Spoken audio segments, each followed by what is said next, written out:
When markets are rising and indices have, for the most part, a 2 steps forward, 1 step back, day-to-day performance, investing isn't that hard. Basically, you just put your money into the market and it grows. But what happens when it doesn't? When markets really take a tumble, which they sometimes do, what do you do then? Stay tuned, everyone. Investing, how to avoid being your own worst enemy, coming up.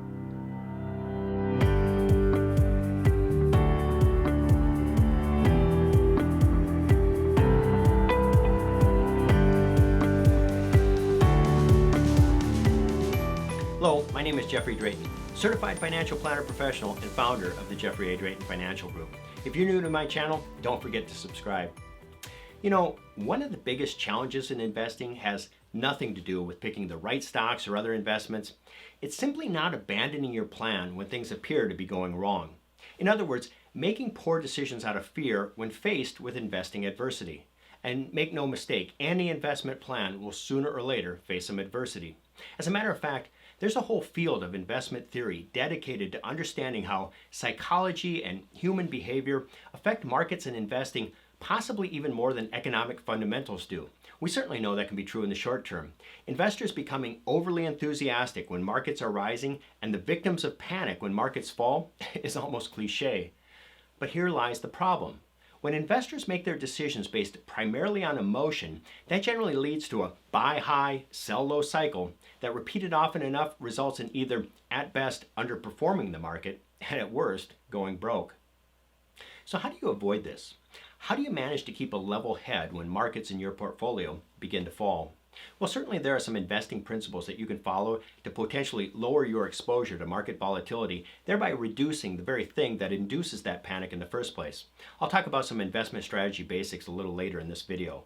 But before we even go there, there's something you need to realize right up front.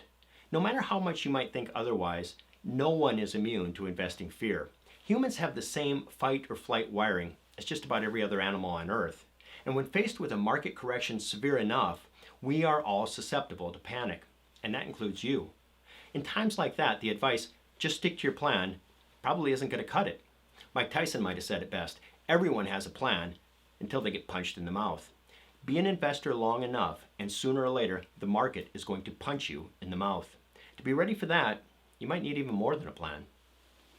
So, what does more than a plan look like? Well, first, you need to know the enemy. You should be able to answer the question, how bad can things get? And for this, it's good to know a little history.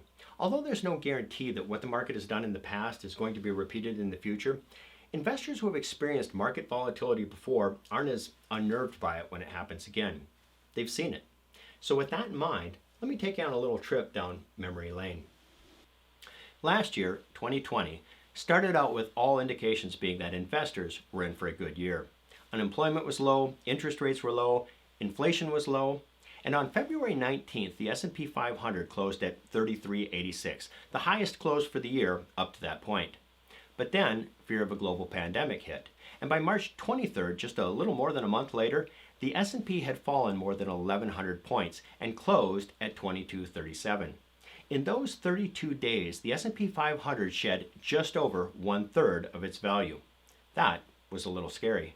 But you know what? At that point, the market turned around. And on August 18th, less than 5 months after that March low, the market closed just under 3390. It had recovered all of its lost value.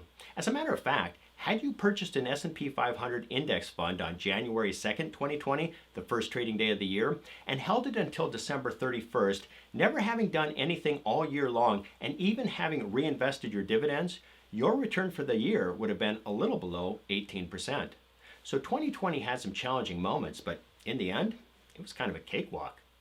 Now let me tell you about a year, or I should say some years, that weren't. On October 9th of 2007, the S&P 500 closed at 1565, and then on October 10th, it began a decline. The decline wasn't over in the span of a month, as was the case in the 2020 example. No, this decline lasted for almost a year and a half. The S&P found its bottom in March of 2009, 17 months later. The close on March 9th of 09 was 677. So from October 9th of 07 to March 9th of 09, the market had lost 57% of its value. And it did so slowly and painfully. For almost a year and a half, the market just bled, and the S&P didn't close higher than 1565 the market had set in October of 2007 until March of 2013. On March 28th of 2013, the S&P 500 closed at 1569.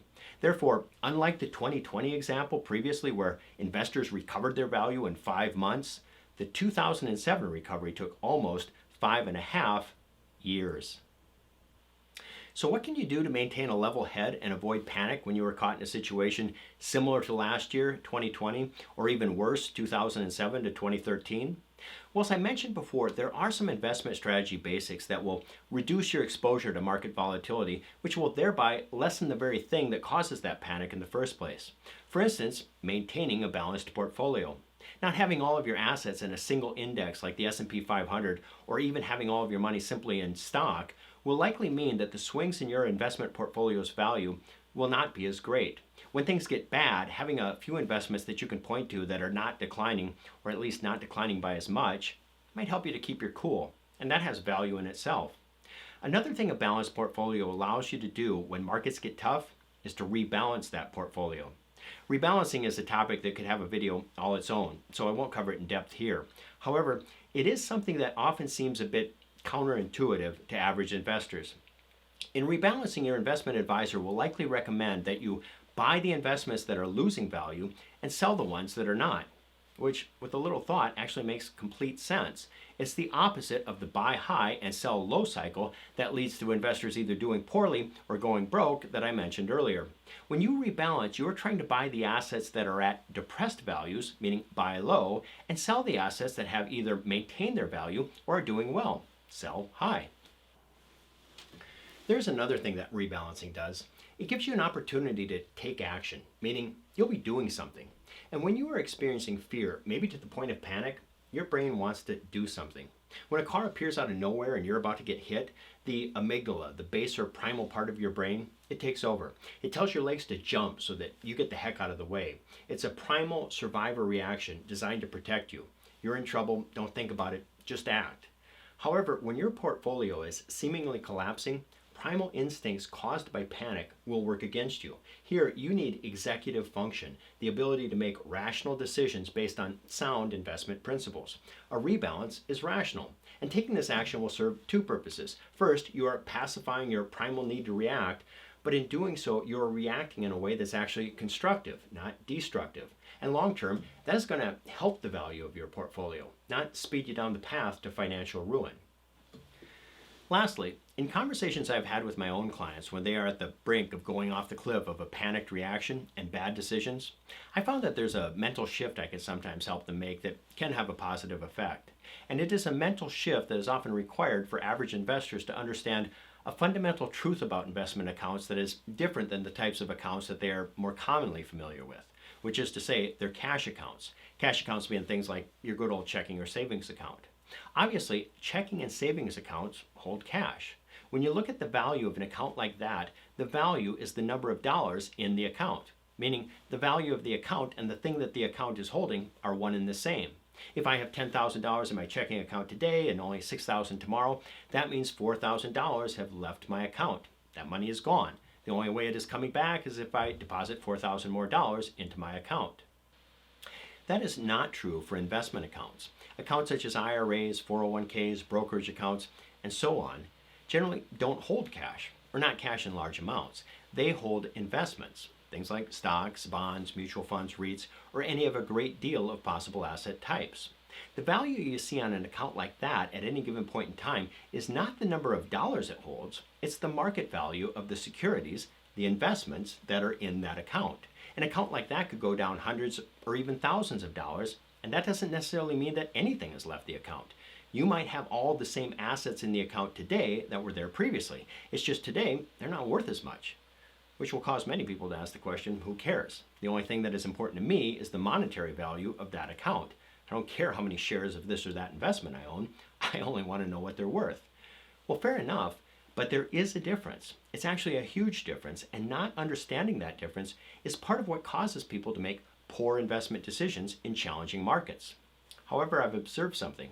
it's only a confusion that people seem to have when dealing with the types of investments that are most typically in investment accounts.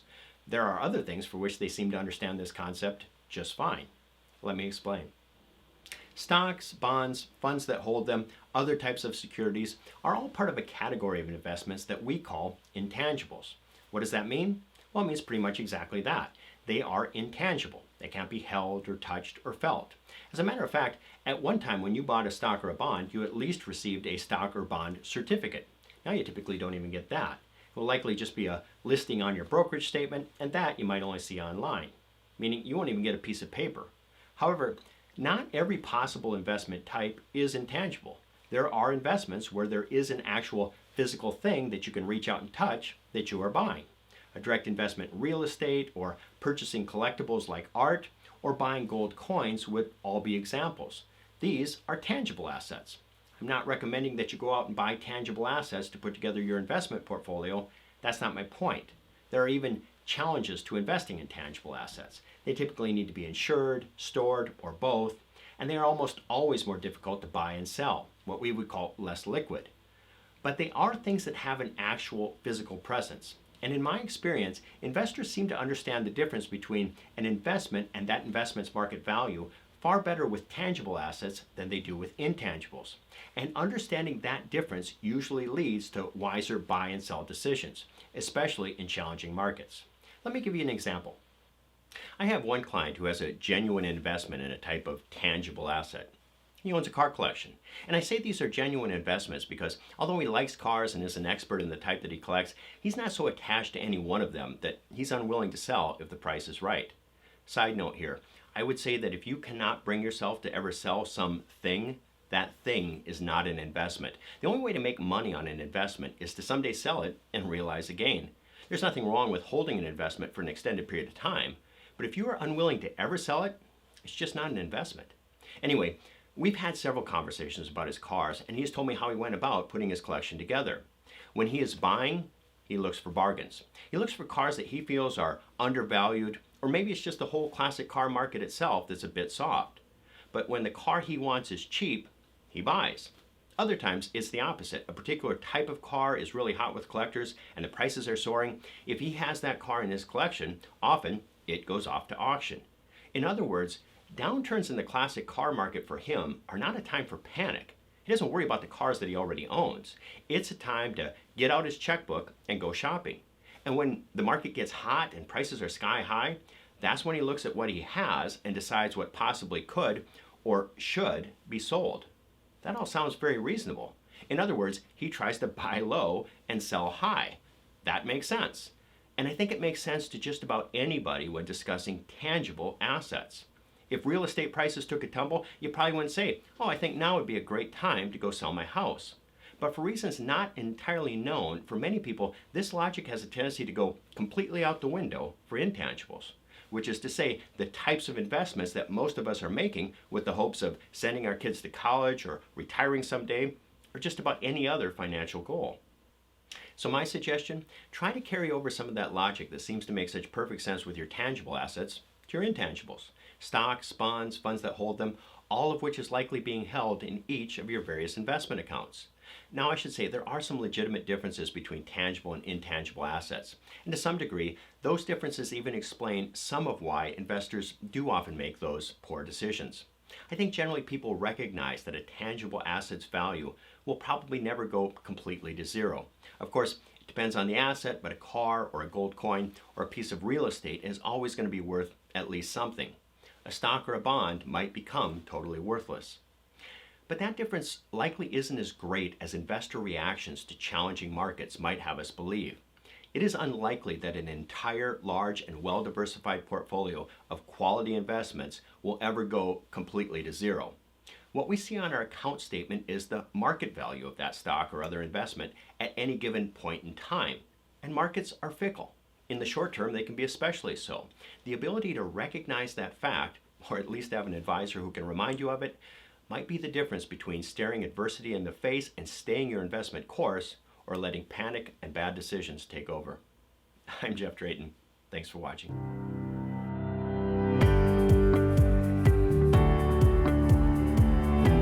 Hey, Hey everyone, as always, nothing in this video is meant to be specific advice for you.